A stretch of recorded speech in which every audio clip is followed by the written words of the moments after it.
Assemblywoman Jenifer Rajkumar. We stand here today in my district at Tulsi Mandir, a Hindu temple. A few weeks ago, a group of vandals attacked the Gandhi statue at this holy mandir. 2 weeks later, 6 people returned with a sledgehammer, and they desecrated and destroyed the Gandhi statue to bits. Today, we stand here with the team of Mayor Eric Adams and the mayor himself to stand against hate. The Gandhi statue may be gone, but we will continue to spread Gandhi's message of peace and love throughout the city, the state, and the entire nation. We are proud Hindus, and we are proud Americans. I stand here today before you with pride as the first Hindu American ever elected to a New York State office.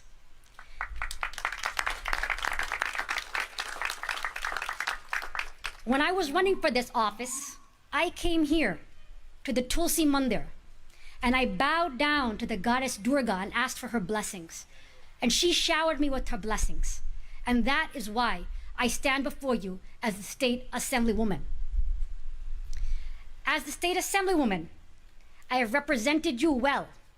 In my very first few months in office, I introduced a bill to make Diwali a school holiday in the state of New York. And we are closer than ever to realizing that goal. Mahatma Gandhi is part of the civil rights tradition of the United States. Hindu Americans have a central place in the civil rights tradition of our country. It was Mahatma Gandhi that inspired Martin Luther King and his technique of nonviolent social change. In fact, Martin Luther King wrote that India's Mahatma Gandhi is the guiding light of our technique of nonviolent social change. So when he was organizing the Montgomery boycott and fighting against racial discrimination, it was the Hindu principles of Satyagraha, soul force, and Ahimsa, nonviolence, that guided him. And thus, we as Hindu Americans are a proud part of the American civil rights tradition. Now, I would like to take this opportunity to tell you a little bit about the Hindu faith. Hindus believe that God can take many forms. God can be Krishna. God can be Ganesha. God can be Lakshmi. God can also be Jesus. God can be Allah. And that kind of inclusivity and love is a central part of the Hindu faith. And we realize that here in Richmond Hill. Hindus don't just believe in tolerance. Hindus believe in one step more than tolerance, actively loving people from different backgrounds, like they're your own family. We realize that dream here in Richmond Hill, where Hindus, Muslims, Sikhs, Christians, and Jews all live together in harmony, often on the same block. And we stand here together today to let everyone know that we will not let any hateful actors stand in the way of that peaceful vision. Now, I would like to our great American civil rights hero, Martin Luther King Jr., was inspired by Mahatma Gandhi, who he called the guiding light of his nonviolent technique of social change. And as Hindu Americans, we are so proud to be a part of the civil rights tradition of our great nation. And on this occasion, we are graced with the presence of the great mayor of the city of New York, Mayor Eric Adams, who is here today.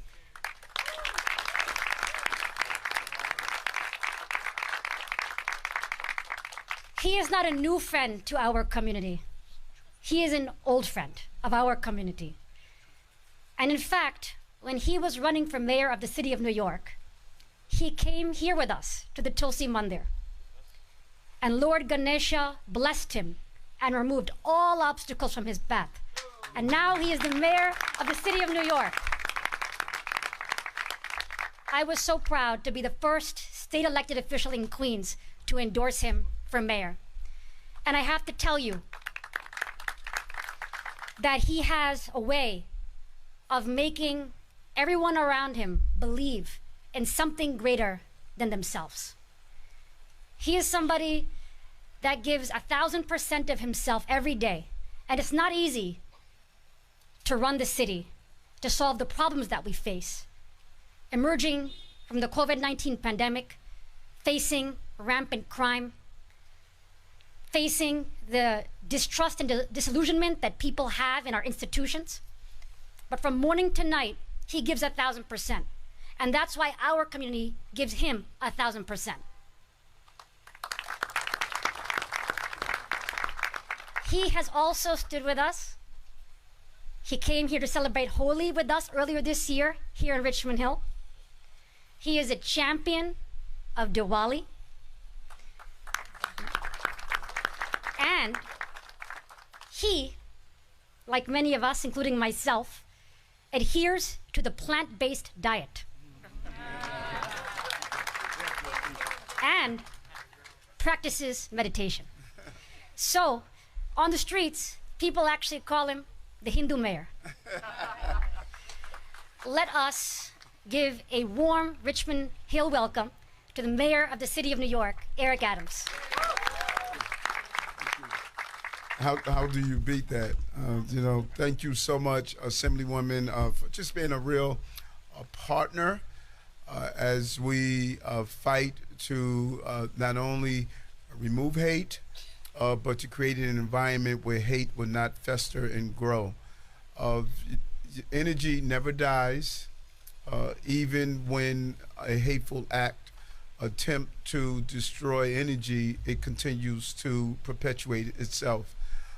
Several years ago, when I was in India, I saw the home of Mahatma Gandhi and looked at the steps that have been used to show his last steps.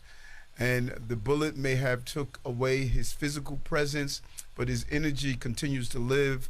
We must continue those steps. And that is what we're doing here today by coming together as a community to state that evil can never destroy of the tolerance, the calmness, the peace, the serenity, the love that we have for each other. We are Mahatma Gandhi-like right now by being here today.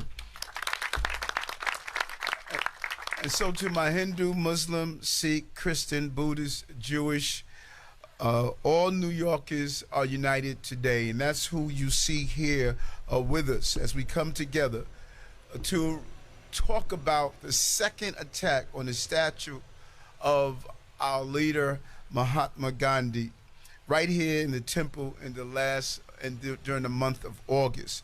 The same month during which 75 years ago, India and Pakistan achieved independence. And they suffered through the devastating violence unleashed by partitioning of their two countries. So this is a significant moment, and for anyone to use this moment as a time to highlight hate, we respond by saying hate has no place in Richmond Hill, hate has no place in New York City, hate has no place in our country. And we have a dual role. Of course, the role of the police department, which we are doing. We are investigating these acts of violence. We are ensuring that the person who's responsible will be brought to justice. We are not going to stand back and allow attacks on our houses of worship. They play a crucial role in closing the gap between government and the needs of people. And we will not allow an individual to participate in this hate without going unapprehended. But there's another role. There's a role that goes far beyond the law enforcement arm. The goal is not only responding to hate, but preventing hate. Our children are not born with hate. our institutions must play a vital role of how do we live in unison and celebrate the diversity of our entire city. One of the most diverse places that you can live in is in New York City. As I moved around the city this weekend, attending several significant events of different religious groups, and as we marched in the Indian Parade on Sunday and attended other incidents or events highlighting the diversity of this city. We want to continue to do that. But what we must do is go beyond that. We must send a clear belief that the bedrock of our society is in the inspiration of the entire country on how we live in unison. It means educating our children in school. It means using the opportunities to cross-pollinate our ideas by attending our various houses of worship. And how do we live together and look at the common denominator of all of our houses of worship. There is not one house of worship in this city that spews out hate. It spews out just the opposite: love, tolerance, involvement, giving back to each other. And we would not tolerate hate in this city, and our hate crime task force would do its job. But as New Yorkers, everyday individuals, block by block, we are going to do our job. We want to thank the District Attorney Office and other civil rights leaders that are leading this important endeavor and doing their job.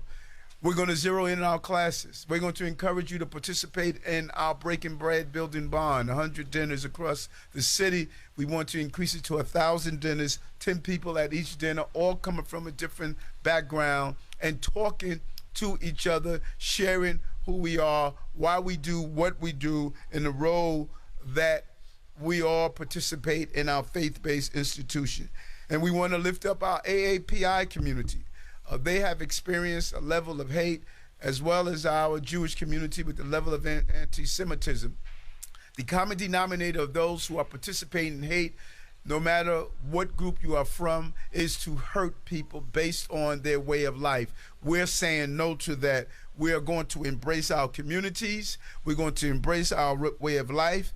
And we're going to embrace what Gandhi stood for and what we are standing for as we continue to walk in his footsteps. So yes, the bullet that took his life, it is continuing the emotional path of attempting to rip apart our communities.